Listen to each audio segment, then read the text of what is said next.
પછી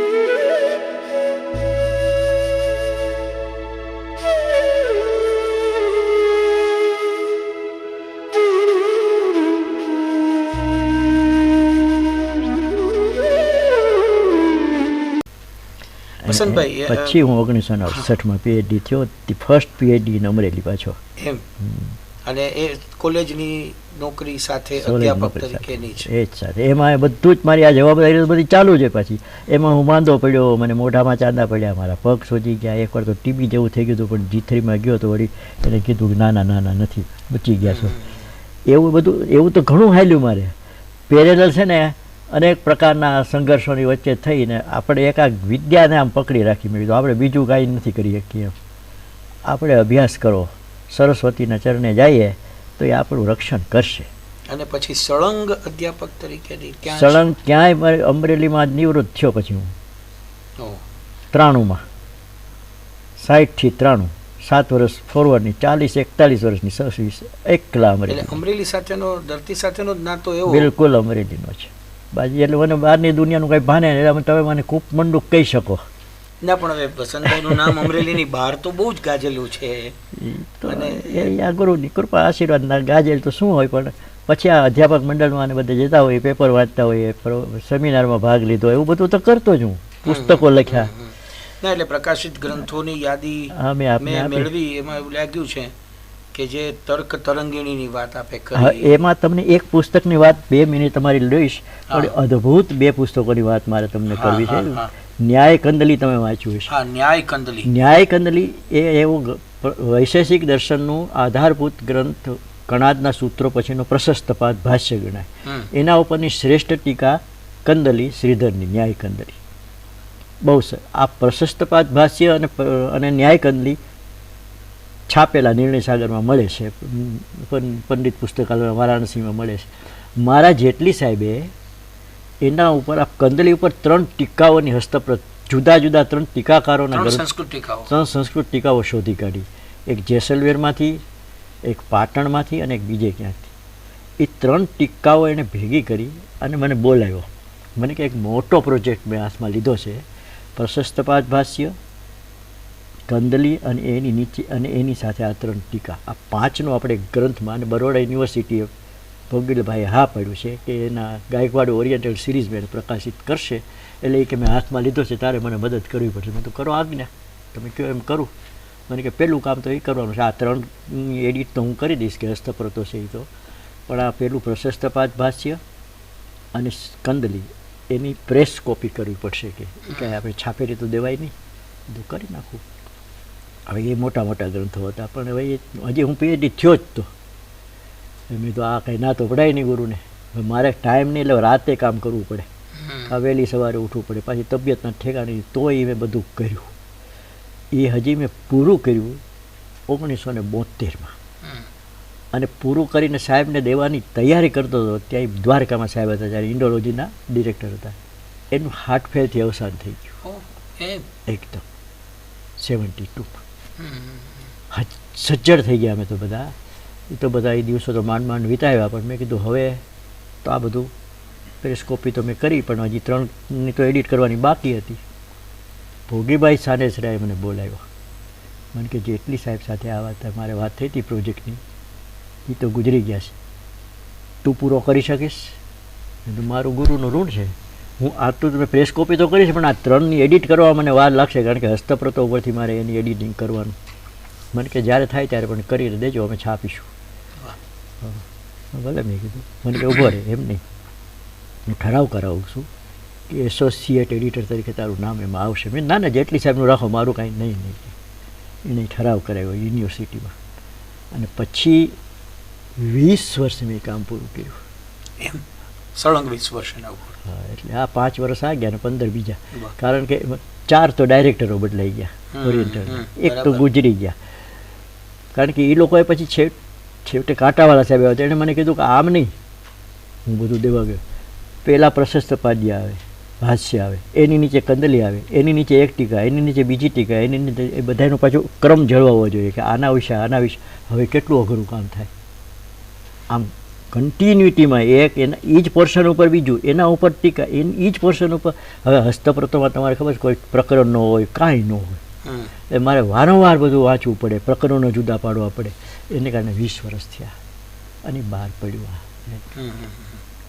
ના એટલે યાદીની અંદર અનુમાન ખંડ, હા એની પણ એક અદભુત વાત છે, એમાં ચમત્કારની વાત છે, લઈ તમને કરી દઉં. ચમત્કાર અનુમાન ખંડ દૂષણો ઉદ્ધાર એ નવ્ય ન્યાયનો કઠિનતમ ગ્રંથ કહેવાય છે. નવ્ય ન્યાયનો જે મૂળ ગ્રંથ છે એ તત્વચિંતામણી. એ બહુ ટૂંકમાં તમને કહીશ, કારણ કે આ તો બહુ રસિક વાત છે, પણ હવે જેને રસ પડે એને માટે. એના ઉપર યજ્ઞપતિ ઉપાધ્યાય નામના એક વિદ્વાને ટીકા લખી. આ ટીકાનું પ્રસાર થયો. હવે યજ્ઞપતિ ઉપાધ્યાયના સમકાલીન વાસુદેવ સર્વભૌમ નામના બહુ મોટા વિદ્વાન બંગાળા. યજ્ઞપતિ ઉપાધ્યાયનો એક પુત્ર નરહરિ પંડિત. યજ્ઞપતિને થયું મારો દીકરો સારો અભ્યાસ કરે એટલે એને વાસુદેવ સાર્વભૌમ આગળ એને ભણવા બેસાડ્યો એના ગુરુ તરીકે. હવે થયું એવું કે યજ્ઞપતિની ટીકા વાંચી વાસુદેવ સાર્વભૌમે એને એ ઠીક ન લાગી, એટલે એણે એક પુસ્તક લખ્યું. એક પુસ્તક ટીકા એક બીજી લખી કે જેમાં યજ્ઞપતિ ઉપાધ્યાયના મતોનું ખંડન કર્યું. નરહરિએ આ વાંચ્યું. પિતાના પુસ્તકની ખંડનાત્મક ટીકા ગુરુજીએ કરી. હવે કયો શું કરવું? યજ્ઞપતિ નિરાશ થઈ ગયા હતા. ટીકા આ તો સાર્વભૌમ વાસુદેવ હતા, જોરદાર હતા, અને એણે ખંડન બરાબર કરેલું. હવે નરહરિની સ્થિતિ શું? એક બાજુ પિતા, એક બાજુ ગુરુ. પણ એને વાંચી, સાર્વભૌમની ટીકા વાંચી કે નહીં, તમે મારા પિતાના મતની ખોટી ટીકા કરી છે, હું આનો જવાબ આપીશ. અને એણે એક એક વિભાગના જવાબ આપ્યા. એમાં બીજો જે વિભાગ અનુમાન ખંડ મોટામાં મોટો, એમાં વાસુદેવે દેખાડેલા જે યજ્ઞપતિના દૂષણો એનો ઉદ્ધાર, એટલે અનુમાન ખંડ દૂષણોદ્ધાર, એ નરહરિએ લખ્યું ગુરુની વિરુદ્ધ જઈને. પછી તો જે થવાનું એ થાય, પણ કે નહીં મારે એટલા માટે નહીં કે તમારા પિતા છે એટલે, પણ તમારો મત ખોટો છે. અને પછી હવે આમાં શું તમને કહું, એમાં હજી જે ચમત્કાર છે હવે આવે છે. આ પુસ્તક મને ઓરિયન્ટવાળાએ આપ્યું, આરતી વ્યાસે. મને કે આ બહુ કઠિન ગ્રંથ છે, એક જ માત્ર હસ્તપ્રત તમારી પાસે છે, આના ઉપર તમે એડિટ કરો. હવે એડિટ કરવું એટલે આ તો શું હતું, ટીકાની ટીકા હતી મારી આગળ 2 ટીકાની ને મૂળે નહીં. એટલે પછી મૂળ તો મેં મંગાવ્યો તત્વચિંતામણીને બધું. મેં કીધું હું કરીશ, પણ મને થાય કે આમાં હળી જામતું નથી, પાઠ મેળવવા પડે બધી. એમાંય મને 10-5 વર્ષથી આ બધું બહુ મહેનત કરી, એ તમને નહીં કહું બધું. પણ મને ખબર પડ્યા, હવે હસ્તપ્રતથી તમે કોઈ પુસ્તકનું સંશોધિત આવૃત્તિ બહાર પાડો ને ત્યારે 2-3 તો હસ્તપ્રત તમારી આગળ હોવી જોઈએ કમ્પેર કરવા માટે, તો તેનો મૂળ પાઠ તમે નક્કી કરી શકો. એનો તો સામાન્ય સિદ્ધાંત છે. આની બીજી પ્રત મેં તપાસ કરી, બહુ તપાસ કરી, તો તાંજોરના મ્યુઝિયમમાં એની એક હસ્તપ્રત છે, મને જાણવા મળ્યું. તાંજોર કાગળ લખ્યો, ત્યાં જવાબ ન આવ્યો. ઇન્સ્ટિટ્યૂટ દ્વારા લખાયો, જવાબ ન આવ્યો. યુનિવર્સિટી દ્વારા લખાયો, જવાબ ન આવ્યો. કોલેજ દ્વારા જવાબ જ ન આપે. આ મને કેમ જવાબ નહીં આપતા હોય? તાંજોર તો મારે જવાય એવી મારી સ્થિતિ નહોતી, ને તો રૂબરૂ જાઓ કે ભાઈ મને આ હસ્તપ્રત આપો તો મારે આ કોલિટ કરવી છે. થાકી ગયો હું. પછી મેં એક લેખ લખ્યો, અનુમાન ખંડ દૂષણોદ્ધાર એ રેર મેન્યુસ્ક્રિપ્ટ ઇન નવ્ય ન્યાય, આમ કરીને અંગ્રેજીમાં એક લેખ લખ્યો. અને એમાં મેં આ વેદના લખી કે એક એની હસ્તપ્રત છે એવું મારે જાણવામાં આવ્યું છે, તાંજોરમાં છે, પણ છતાંય in spite of our repeated collective efforts we are unable to secure that manuscript, એવું મેં છેલ્લે લખ્યું. એ બરોડા ઓરિયન્ટલના જર્નલમાં એ લેખ છપાણો. એનું જર્નલ છે ને, જર્નલ છપાણા પછી 1 મહિને મને એનો એ વખતે કાર્યકારી નિયામક હતો મુકુલ વાડે, અત્યારે છે કાર્યકારી છે.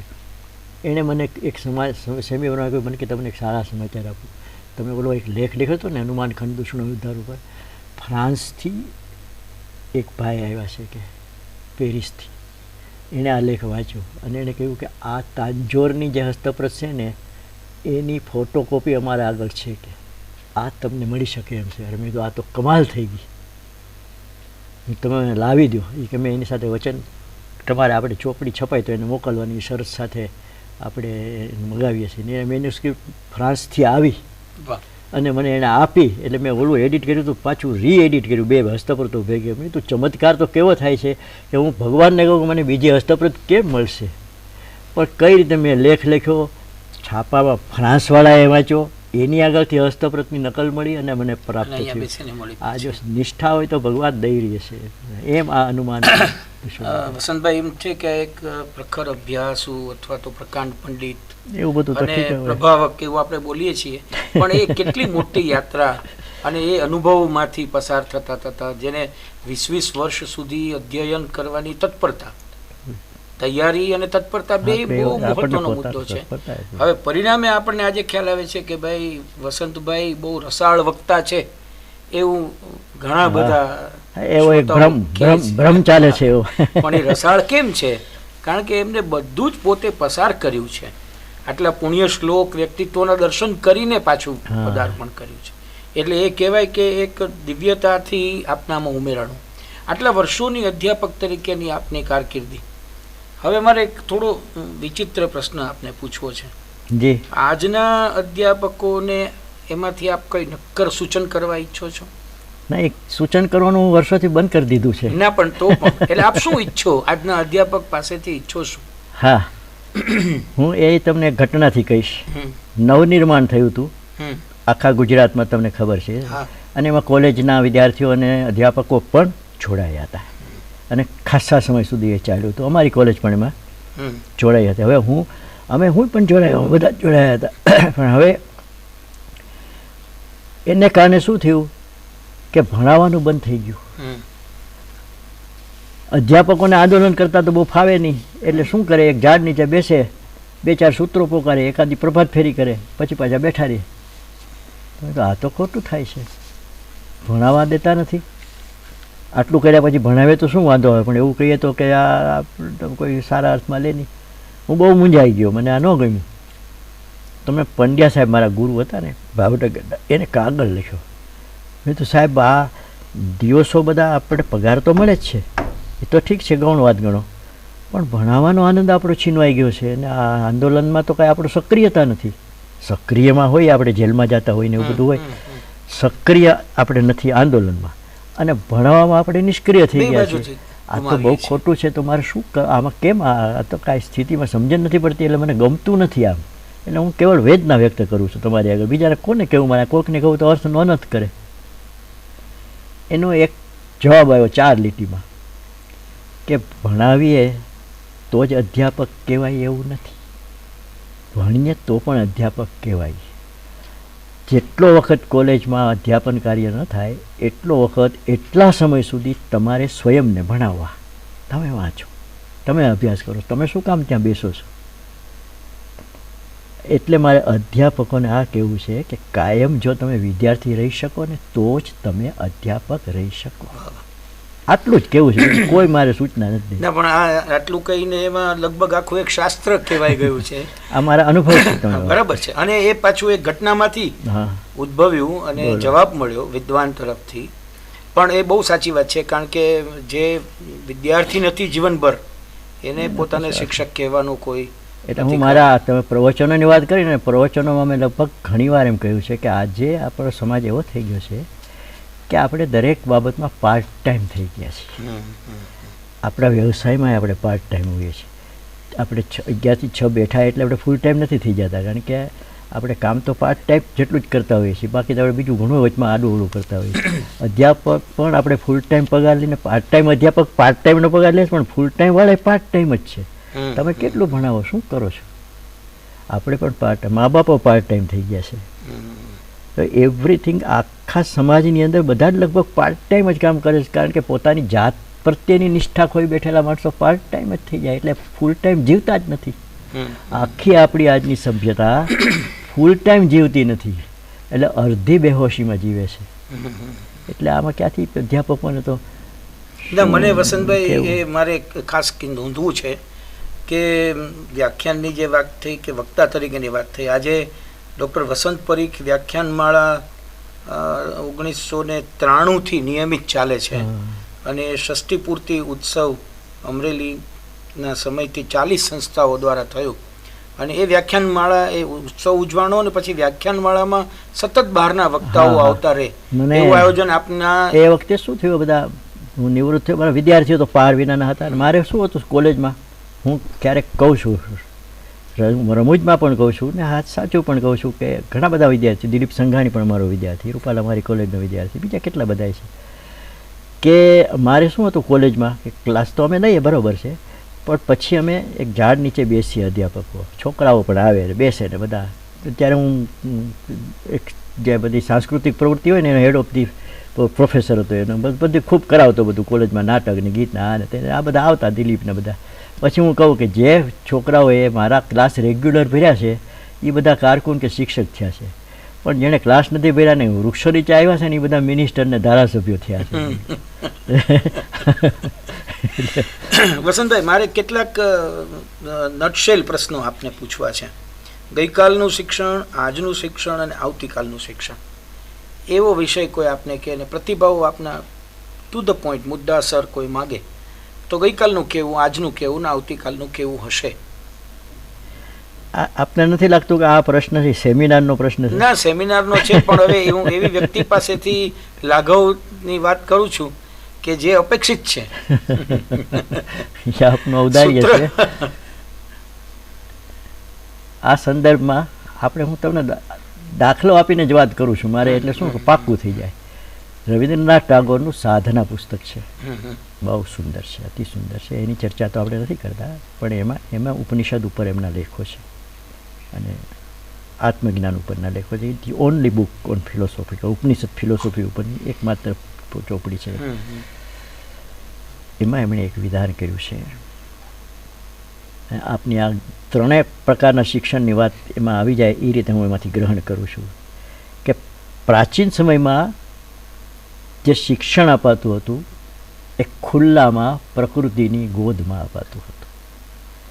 આપનારા પણ એટલા જ સ્વતંત્ર મિજાજના, મોકળા, કોઈના ઉપર અધીનની. એવું નથી કે રાજા ઉપર આધીન હતા, ના, એનું મળી રહેતું હતું, એની ખેતી હતી, જમીન હતી, પશુઓ હતા, એટલે પરાધીનતા તો ત્યાં હતી જ નહીં. એટલે સ્વભાવની સ્વતંત્રતા, વર્તનની સ્વતંત્રતા અને પ્રકૃતિની સ્વતંત્રતા, એની વચ્ચે જે શિક્ષણ અપાતું હતું એમાં કેવળ અધ્યાપન એટલે ગ્રંથોનું અધ્યાપન હતું ને સમગ્ર જીવનમાં આવી જતું હતું. એવા પ્રકારનું શિક્ષણ અપાતું હતું બ્રહ્મચર્ય સાથે. પછી ટાગોરે લખ્યું છે કે પછી શહેરો થયા, નગરો થયા, અને નગરનું વ્યાવર્તક લક્ષણ દિવાલ. નગર કોને કહીએ કે જેને કોટ કાંગરા હોય એને કહેવાય. એટલે પછી દિવાલો આવી અને દિવાલોની વચ્ચે રાજાઓના અને સામંતોના અને શેઠિયાઓના છોકરાઓ જે મોટા થયા એ પ્રકૃતિથી છૂટા પડી ગયા.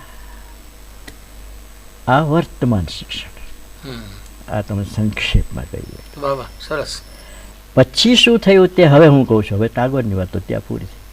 પછી શું થયું કે જે સ્વતંત્ર ગુરુઓ, ઋષિઓ રહેતા હતા, થોડો વખત તો એ બે ચાલ્યા, નગર પણ ચાલ્યું, તપોવન પણ, વશિષ્ઠ પણ હોય ને રામ પણ હોય, બધું થોડો વખત ચાલ્યું, પણ પછી નગરનું આક્રમણ વધતું ગયું. નગર થાય એટલે રાજા થાય એટલે સીમા વધારવાની વાત આવે, અત્યારે ચાલે છે એમ. પછી શું થયું કે ગુરુઓને નગરમાં જવું પડ્યું. ગુરુઓની જે મોકળાશ હતી, સ્વતંત્રતા ગઈ, કારણ કે હવે ત્યાં વિદ્યાર્થીઓ, સારા વિદ્યાર્થીઓ કે જે કહો તે નગરમાં રહેવા માંડ્યા, એટલે કે અહીંયા આવીને ભણાવો. એટલે એવું પહેલું ગુરુનું માઇગ્રેશન થયું. અને એક પહેલું એવું કરનારું માઇગ્રેશન કરનારા દ્રોણાચાર્ય, એણે માઇગ્રેશન કર્યું અને એ કૌરવોના ફેમિલી ટીચર થયા.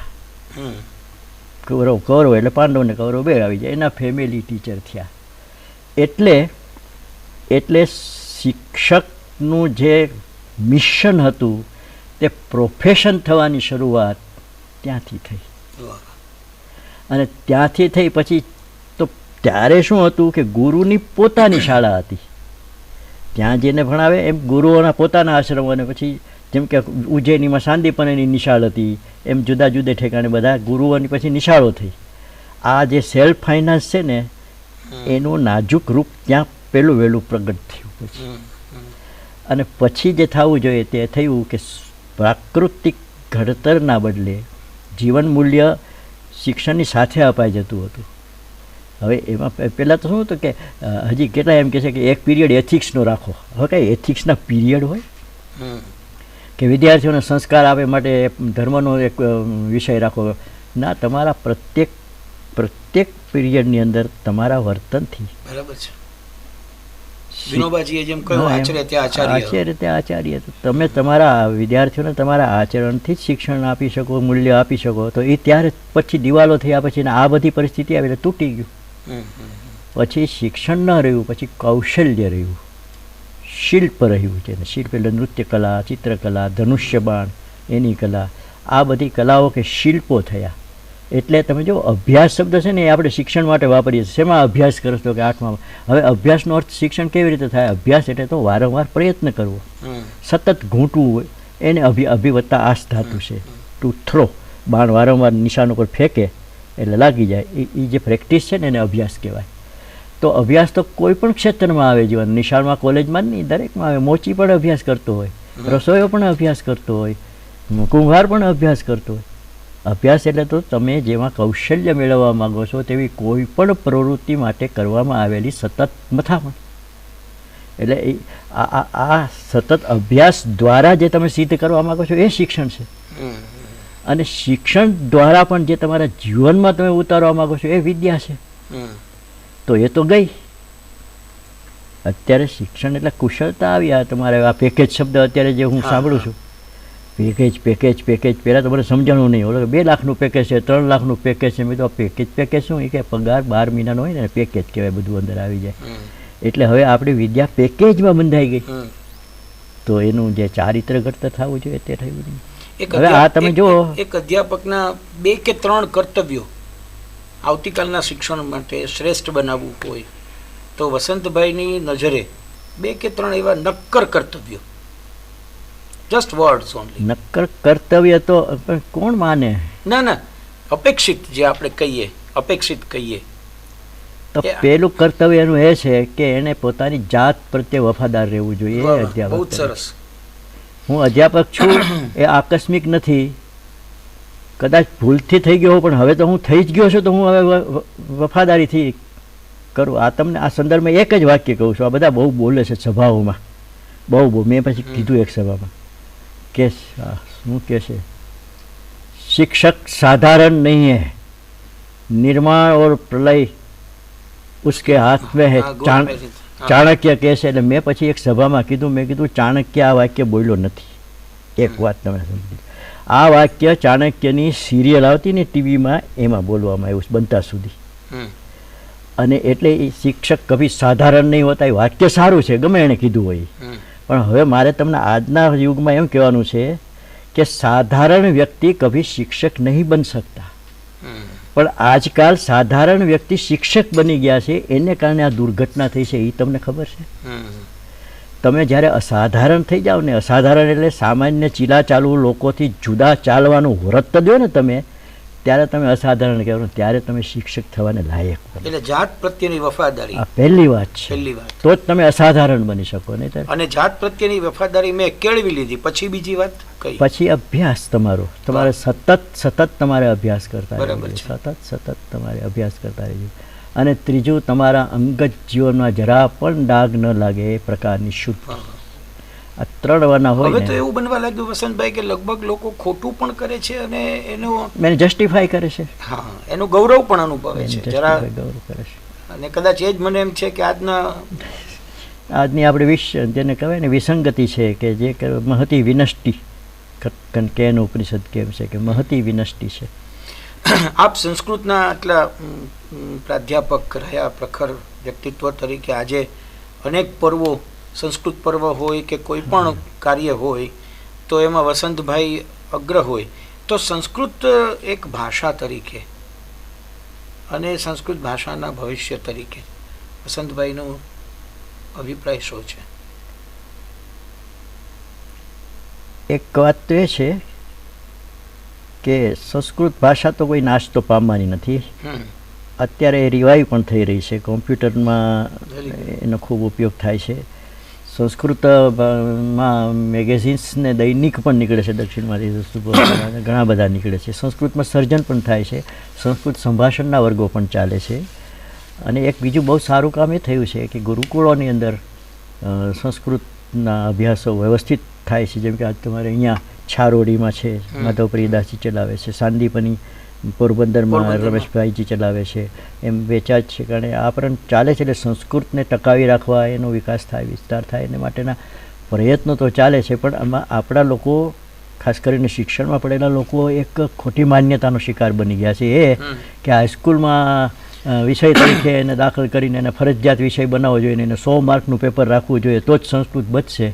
હવે મારો અંગત મેં તમને આપને અનુભવ કહ્યો હતો કે હાઈસ્કૂલમાં જો આ રીતનું રાખો તો સંસ્કૃત અપર્ય થઈ જાય છે. તમને ભણાવનારા ઉપર બહુ આધાર રાખીએ છીએ. કેટલીક વાર તો સંસ્કૃત હાઈસ્કૂલમાં ભણ્યા એને કારણે જ લોકોને અરુચિ થઈ ગઈ હોય એવું બન્યું છે. સારા પ્રોફેસરો કે શિક્ષકો આવ્યા હોય તો જુદી વાત છે. ના, મહદઅંશે એવું જ છે. આપણે ઘણા બધા વિદ્યાર્થીઓ સાથે ચર્ચા કરીએ ત્યારે જે રીતે રૂપ ગોખાવાની પ્રક્રિયા અને માત્ર વ્યાકરણ ઉપર જ ભાર, એને કારણે એટલે આપણે આજે છે ને આ માન્યતામાંથી બચવું જોઈએ કે હાઈસ્કૂલમાં સંસ્કૃતનો વિષય આવે તો ઠીક છે, ન આવે તો નહીં, પણ એ પાર્ટ ફ્રોમ ધેટ સંસ્કૃત પ્રચાર માટે આ જે બધા પ્રયત્નો થયા છે તે થાય, સમાજ સેમિનાર આ થાય છે, તે થાય છે, એ થાય તો બરાબર છે. પણ સંસ્કૃત ભાષાને એની જે મધુરતા છે ને અને એની જે સચોટતા છે ને એની ગેયતામાં છે. જેટલા બને એટલા સ્તોત્ર ગાન, સુભાષિતો ગાન, આ બધું જ સભાઓમાં, જાહેરમાં એ સંસ્કૃતમાં ગવાવા. પર સંસ્કૃતમાં ભાષણ ન કરો તો કાંઈ નહીં, પણ કોઈ સમારંભ થયા છે તો તમે એક સરસ સ્તોત્ર કોઈ સરસ ગાય, સુભાષિતો ગાય, એના પાઠો ચાલે, એમ ચાલે. મેં તો એક પેલા સભામાં કીધું હતું કે છોકરાઓ જુવાન તમે છે ને સવારે ઉઠીને મોટેથી ગીતાનો પાઠ કરો, સંસ્કૃતના શ્લોકોનો કે સુભાષિતો બોલો તો 2 ફાયદા છે. એક તો વાતાવરણ પવિત્ર થાય, તમારું ચિત્ત પણ શુદ્ધ થાય, અને ત્રીજું આજુબાજુને સાંભળે તેને લાગે કે છોકરો સંસ્કારી છે તો તમને કન્યા વેલી મળે. બધા લાભ છે આમાં. એટલે સંસ્કૃતની જે ગેયતા છે ને એનો વધારે ઉપયોગ કરવો જોઈએ. આપને એટલા બધા સન્માન પુરસ્કાર મળ્યા છે. હું માત્ર એટલી એક નોંધ લઉં કે ભુવનેશ્વરી પીઠ ગોંડલ દ્વારા જાહેર સન્માન થયું દર્શન ચૂડામણી અર્થે. રાષ્ટ્રીય સંસ્કૃત અધિષ્ઠાન દિલ્હી તરફથી શાસ્ત્ર ચૂડામણી અર્થે થયું. ભારતના આદરણીય રાષ્ટ્રપતિ શ્રી દ્વારા પણ 2007માં આપનું વિશેષ સન્માન થયું. એપી કલામ સાહેબ. કલામ સાહેબના વરદ હસ્તે. સંસ્કૃત સાહિત્ય અકાદમી ગુજરાત દ્વારા ગૌરવ પુરસ્કાર, ઇવન ગુજરાત સરકાર દ્વારા પણ ગૌરવ સન્માન પ્રાપ્ત થયું. અને ગુજરાતની અનેક સંસ્થાઓ દ્વારા આ સન્માન પ્રાપ્ત કર્યા. એટલે મને એવું પૂછવાની ખાસ ઈચ્છા છે કે વસંતભાઈની નજરે જીવન અને મોક્ષ આ બેની વ્યાખ્યા જોઈએ છે. એટલા માટે કે આ સન્માનને હું એટલે જોડી રહ્યો છું સાથે કે આપ જીવ્યા પણ છો, આપે શાસ્ત્રોને સઘન રીતે અભ્યાસ કર્યો છે ઊંડાણથી. ડિગ્રી મેળવવા માટે ભણ્યા નથી, ભણ્યા અને અંતે ડિગ્રી મળી છે. બરાબર છે. તો એ મને 2 મુદ્દાઓની ખાસ જરૂર છે જેમાં મારું ખરેખર સ્પષ્ટ ગહન ચિંતન ને એની ફલશ્રુતિ આવી ન હોય એના વિશે હું આપને કેમ કહું. જીવન તો એવું છે કે જીવાતું જ હોય છે, જીવનની કોઈ વ્યાખ્યા હોઈ શકે નહીં. ના, આજનો યુવાન અને આજના માણસો જીવનથી બહુ ઝડપથી ત્રાસી છે. એમાં એક જ વાક્યથી હું તમને કહું. હવે આપણે દ્રષ્ટાંતથી જ વાત કરીએ છીએ એટલે તમને હું કાફકાનું એક વિધાન છે. કાફકાનું એક માણસ મરતો હતો, મરવાની છેલ્લી ઘડી આવી અને થયું કે આ માણસ મૃત્યુ પામશે, ઇઝ ગોઈંગ ટુ ડાય, કોઈક બોલ્યું ત્યારે મરતા માણસે વાક્ય સાંભળ્યું કે હું મરી જવાનો છું. એટલે અત્યાર સુધી હું જીવતો હતો, આવું એ છેલ્લું વાક્ય બોલ્યો. એટલે માણસો બેહોશીમાં મૃત્યુ સુધી જીવન પસાર કરી દેતા હોય છે. એટલે જીવનની જો વ્યાખ્યા લેવી હોય તો એટલી જ કહેવાય કે જેની પ્રત્યક્ષ ક્ષણ સભાનતાથી જેવી રીતે તેટલો ભાગ જીવન છે, બાકી બધી મૃત્યુ જ છે. કોઈ પણ કામ એવું નથી કે તમે ભણો કે દવા કરો કે વેપાર કરો, તમારી પ્રત્યેક ક્રિયામાં તમારી સભાનતા જોડાય છે ત્યારે જીવન એના પૂર્ણ રૂપે પ્રફુલ્લન પામતું હોય છે. અને જ્યારે તમારી સભાનતા ન હોય, તમારું ચિત્ત આડું અવળું બધું ફરતું હોય તો તમે જીવતા નથી, તમે રોબો છો, એક યંત્ર માનો છો, તમને હવાના જોકા ગમે તેમ ચલાવે છે. તો જીવનને જો એને સાચા અર્થમાં પામવું હોય તો એની સભાનતામાં પામશો. અને જ્યારે સભાનતા થશે ને જીવનની, ત્યારે જીવનનો આખો અર્થ બદલાઈ જશે. ત્યારે તમને થશે કે જીવન કહો કે મૃત્યુ કહો કે આ બધું શું છે. એટલે એનો અર્થ એવો છે કે કદાચ આ જીવમાં આપણે જીવવાને બદલે મોક્ષની પ્રક્રિયામાં વધુ પડી ગયા છીએ, એટલે ક્ષણમાં જીવતા નથી. ક્ષણમાં નથી જીવતા આપણે. મોક્ષને આપણે એક પુરુષાર્થ ગણ્યો. અને એક તમને નવાઈ લાગશે, તમે તો મારા કરતાં વધારે જાણો આ બાબતમાં, અનુભવી છો, કે હિન્દુ ધર્મ, જૈન ધર્મ, બૌદ્ધ ધર્મ અને એના સંપ્રદાયો સિવાય મોક્ષને મોક્ષ તરીકે વાત કરી હોય, પુરુષાર્થ તરીકે, એવું બીજે ક્યાંય નથી. આપણામાં જ છે મોક્ષની વાત, ધર્મ અર્થ કામ આ ચતુર પુરુષાર્થમાં. અને મોક્ષમાં પાછું તમે જુઓ કે એની અર્થછાયાઓ બદલાયા કરી છે. જેમ કે સાંખ્ય દર્શન છે તો ત્રિવિધો દુઃખો વિઘાતાત, સાંખ્યકારિકાનું પહેલું વાક્ય જ આ છે, ત્રિવિધ દુઃખ વિઘાતાત જિજ્ઞાસા તત્સંગાત હેતુ, એવું કંઈક છે, ભૂલી ગયો. ત્રિવિધ પ્રકારના દુઃખની માંથી મુક્તિ, એનું નામ મોક્ષ. ભગવાન બુદ્ધે પણ કહ્યું દુઃખ મુક્તિનું નામ મોક્ષ. તો નેગેટિવ વ્યાખ્યા છે. શરૂઆતમાં આપણા આ સંપ્રદાયોમાં કે આ ધર્મમાં દુઃખની, મોક્ષની વ્યાખ્યા દુઃખના અભાવ રૂપે નેગેટિવ લેવામાં આવતી હતી, પણ પછી એ લાંબુ ચાલ્યું નહીં. કારણ કે દુઃખનો અભાવ હોય તોય ઘણીવાર માણસને સુખ નથી અનુભવાતું, બિલકુલ નિર્વેદ અનુભવાય છે, ઘણીવાર એવું હોય બને. અને દુઃખ તો એકવાર ગયું પછી પાછું નહીં આવે એની કોઈ ગેરંટી નથી. એટલે પછી વધારે ઊંડાણમાં શંકરાચાર્ય અને બ્રહ્મસૂત્ર અને ઉપનિષદ ને પછી શંકરાચાર્ય અને છેવટે રમણ મહર્ષિ આવ્યા. એની બહુ મોટી અસર છે મારા ઉપર. રમણ મહર્ષિએ પછી એને વધારે વિશદ કર્યું કે મૂળભૂત સવાલ જ્યારે તમે તમારી જાતને પૂછો કે મોક્ષ કોનો, મોક્ષની તમે ગમે તે વ્યાખ્યા કરો, પણ મોક્ષ કોનો, આ પ્રશ્નના જવાબમાં મોક્ષની વ્યાખ્યા પડેલી છે. સ્વરૂપાનુસંધાનથી મોટું બીજું કાંઈ તત્વ નથી.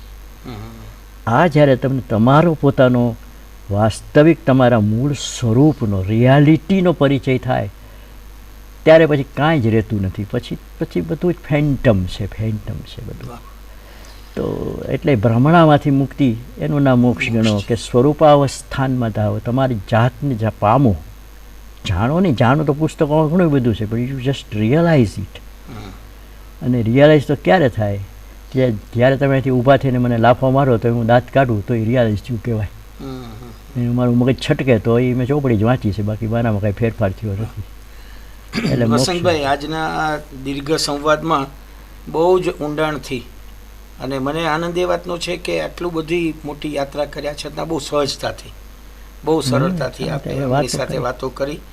અને હું પ્રાર્થના કરું કે જે સંસ્કૃત ભાષા વિશે આપે આટલા વર્ષો એક સ્વાધ્યાયમાં ગાળ્યા છે, એવા બાકીના વર્ષો પણ સ્વાધ્યાયમાં વીતે અને સર્વેપી સુખીના સંતુ ની પ્રાર્થના સાથે. આપ બ્રહ્મદેવ છો, આપના આશીર્વાદ ફળે, બીજું શું. બાકી તો હવે આપણે अब મેં નાચ્યો બહુત ગોપાલ, આવે તો બધું બસ છે. હવે ચારે પરિશિષ્ટ ચાલે છે. આભાર આપનો અને વિદ્યાપીઠનો.